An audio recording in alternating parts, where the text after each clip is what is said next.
Kolkata trainee doctor అత్యాచార ఘటనకు నిరసనగా ముజీర్ ఆధ్వర్యంలో నెల్లూరులో వందలాది మంది క్యాండిల్ ర్యాలీ నిర్వహించారు. ఈ సందర్భంగా ముజీర్ మాట్లాడుతూ మహిళలపై దాడి చేసిన వారిని కఠినంగా శిక్షించాలని, రాజకీయ నాయకులు స్వార్థాన్ని వీడి మహిళల రక్షణ కోసం పనిచేయాలన్నారు. దేశంలో కఠిన చట్టాలు అమలు కావాల్సిన పరిస్థితి ఉందన్నారు.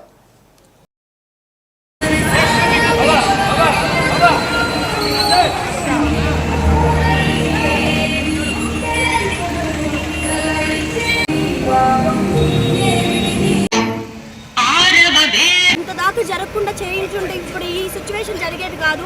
ప్రతి ఒక్క ఆడపిల్ల బయటికి రావాలంటే భయపడుతున్నారు. అర్ధరాత్రైనా పగలైనా రాత్రైనా ఎక్కడికి అసలు రాలేకపోతున్నాము. చిన్న చిన్న బట్టలు వేసుకున్నా కూడా మాట్లాడుతున్నారు. అలాంటిది మమ్మల్ని జడ్జ్ చేస్తున్నారు. అదే మగవాడు అనేవారు కరెక్ట్గా ఉంటే, ప్రభుత్వం కరెక్ట్గా ఉంటే ఇంత దాకా సిచ్యువేషన్ అనేది రాదు. సో అందరూ కూడా మాకు జస్టిస్ అనేది కావాలి. ఈ రోజు ఈ ఆడపిల్లకి జరిగింది ఏ ఆడపిల్లకి కూడా జరగకూడదు. మాకంటూ ఒక ఫ్రీడమ్ కావాలి. మేమంటూ హ్యాపీగా బయట తిరగాలి అని మాకు జస్టిస్ కావాలండి. మాకు బయట స్వతంత్రంగా తిరగాలని మేము కోరుకుంటున్నాము. అనేది ముఖ్యమండి. 75 సంవత్సరాల స్వతంత్రం వచ్చి కానీ ఆడవాళ్ళకైతే స్వతంత్రం రాలేదండి. ఆ రోజు మన గాంధీ గారు ఏ విధంగా అయితే అర్ధరాత్రి 12 గంటలకి నడుస్తూ ఉంటే స్వతంత్రం వస్తుందని చెప్పారు. కానీ ఇప్పుడైతే మేము ఆడవాళ్ళం పట్టపగలు కూడా నడవలేకపోతున్నాము. ఎక్కడా కూడా నిలబడడానికి కూడా మాకు ఆస్కారం లేకుండా ఉంటుంది.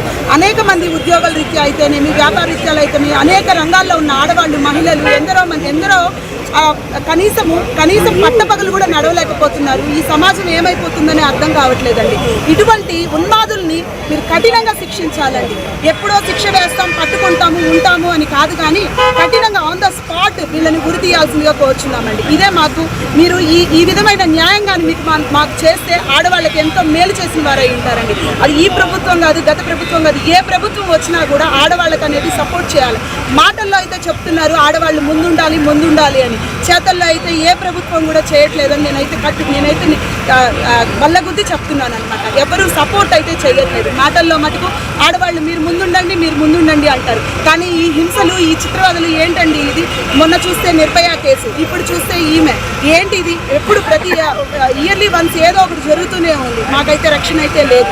మా ఆడపిల్లల్ని బయటికి పంపించాలంటే ఎంతో బాధపడుతున్నాం మేము. ఇటువంటి సమాజంలో మేము మా ఆడపిల్లల్ని ఏ విధంగా బయటికి పంపించగలం చెప్పండి? చదువుల విషయంలో అయితేనేమి, ఉద్యోగాల విషయంలో అయితే ఆఖరికి ఎల్కేజీ యూకేజీ పిల్లల్ని కూడా వదలటం లేదండి. సో ఖచ్చితంగా ప్రభుత్వం కఠిన నిర్ణయం తీసుకోవాలని ఆశిస్తున్నాను. నేను విద్యార్థి సంఘాల్లో ఉన్నప్పటి నుంచి కూడా, అంటే నాకు తెలిసి 16 సంవత్సరాల నుంచి నా విద్యార్థి సంఘాల నుంచి ఇంకా మార్పు లేదు. అప్పుడు కాంగ్రెస్ ప్రభుత్వం ఉన్నప్పుడు నిర్భయ గురించి జరిగింది. ఈరోజు బీజేపీ ప్రభుత్వం ఉన్నప్పుడు కూడా ఇలాంటి మెడికల్ కాలేజ్ స్టూడెంట్స్ మీ అందరికి కూడా సుపరిచితంగా తెలుసు. ఏ విద్యార్థికి ఇబ్బంది వచ్చిన ఆ రోజుల్లో వేల మంది అమ్మాయిల్ని రోడ్ల మీద తీసుకొచ్చి మా కడుపు కోత ఆవేదన తెలిపేవాళ్ళం.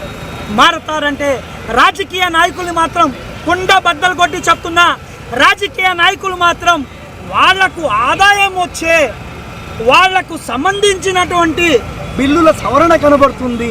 అది రాజ్యసభలో కానీ, అది పార్లమెంట్లో కానీ, అది అసెంబ్లీలో కానీ దేనికి ఆడపిల్లల మీద అఘాయిత్యం జరుగుతుంటే ఆ టైంలో మాత్రం ఈ రాజకీయ నాయకులు గుర్తుకొచ్చేది డాక్టర్ బిఆర్ అంబేద్కర్ గారు. డాక్టర్ బిఆర్ అంబేద్కర్ గారు ఆ టైంలో రాసినటువంటి రాజ్యాంగం అని చెప్పేసి తప్పుకుంటున్నటువంటి జ్యుడిషియల్ వాళ్ళనైనా సరే, రాజకీయ నాయకులైనా సరే మేము 2 చేతులు జోడించి, అదేవిధంగా మీరు కొత్త సవరణ చట్టం ఎందుకు తీసుకురావట్లేదని అడుగుతున్నా. ఆ రోజుల్లో రావణాసుని సైతం మహిళా జోలికి వెళ్తే రావణి లంక తగలబడిపోయింది.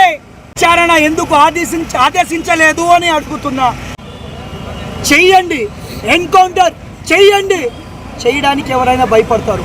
లేదయ్యా, వాళ్ళని జైల్లో పెట్టి సాకుతూ వాళ్ళ పేరు మీద బిల్లులు దండుకునే ఈ నాయకులకి, ఈ వ్యవస్థకి బాగలేదు, మీరు మార్చుకోమని చెప్పేసి మా నెల్లూరు జేఏసీ తరపు నుంచి నేను 2 చేతులు జోడించి కోరుకుంటున్నాను.